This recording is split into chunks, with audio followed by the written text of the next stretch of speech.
থেকে বের হয়ে আসছে না। ইভেন অনলাইনে প্রচার করা হচ্ছে, টিএসসি কেন্দ্র বন্ধ করে দেওয়া হয়েছে। আমরা চাই সবাই যেন এসে ভোট দেয়, কিন্তু এই সংকট তৈরি করে নারী ভোটারদেরকে যে বাধাগ্রস্ত করা হচ্ছে, আমরা আমাদের ভোটার হারাচ্ছি। আমাদের ভোট চাই, তারা যেন এসে সুশৃঙ্খল ভাবে ভোট দিতে পারে, এই ভোট চাই। কিন্তু এখানে সংকট তৈরি করে, বিশৃঙ্খল তৈরি করে অনলাইনে প্রচার করা হচ্ছে, টিএসসি কেন্দ্র বন্ধ হয়ে গেছে।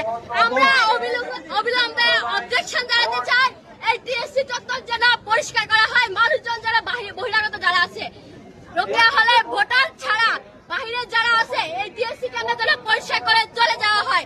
না হয় হচ্ছে আমরা এই বিষয়ে গুরুতর অবজেকশন জানাচ্ছি।